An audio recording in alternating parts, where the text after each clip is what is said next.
Guys আজকে আমরা যাব দীঘা, তাই এর মুখে এত হাসি আর হ্যাপি বলছে চ চ চ। তারপরে ঝট করে 3টে টিকিট কেটে নিলাম আমাদের জন্য। তারপরে ব্যারাকপুরে এসে দেখি এ কি, এখানে বাংলাদেশের ট্রেন কি করতে দাঁড়িয়ে রয়েছে, আমরা তো যাবো দীঘা। আর এই দেখো এখান থেকে আমার জেঠু ট্রেন আসবে। এই দেখো গাইস আমার জেঠু ট্রেন নিয়ে চলে এসেছে। তারপরে ট্রেনে উঠে চলে আসলাম দমদম। আর গাইস সরি, আমরা কোনো দীঘায় যাচ্ছি না, আমরা যাচ্ছি শোভাবাজার, কারণ আমাদের বাকে সাজানোর জন্য একটা খাড়া কিনতে। আরে এই দেখো মেট্রোর টিকিটও কাটা হয়ে গেছে। আর দেখো গাইস এরা এখানে টিকিটটা ইউজ করতেই পারছে না। কি অবস্থা গাইস, এরা আমাকে জিজ্ঞেস করছে সিঁড়িটা একা একা উপরে কি করে উঠছে। এই দেখো গাইস আমার মামা চলে এসেছে মেট্রো নিয়ে, আর এখন আমরা যাব 600 কোটি দূরে শোভাবাজার। আর তোমরা আমাকে কমেন্ট করো তোমরা কোথা থেকে আমার ভিডিও দেখছো। আর গাইস জানো এ এত দাঁত কেলাচ্ছে কেন, কারণ এর পিঠের উপরে পাখিতে হেগে দিয়েছে।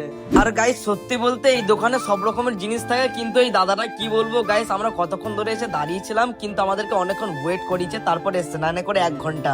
গাইস আমাদের এই গদাটা খুবই পছন্দ হয়েছিল, কিন্তু একটু টাকার প্রবলেমের জন্য শেষে আমরা এই খাড়াটা নিলাম। আর তোমরা কমেন্ট করো খাড়াটা কেমন লাগছে। সো চলো আজকের জন্য এইটুকুনি, দেখা হচ্ছে তোমাদের সাথে নেক্সট কোনো অন্য ব্লগে। আজকের জন্য গুড বাই।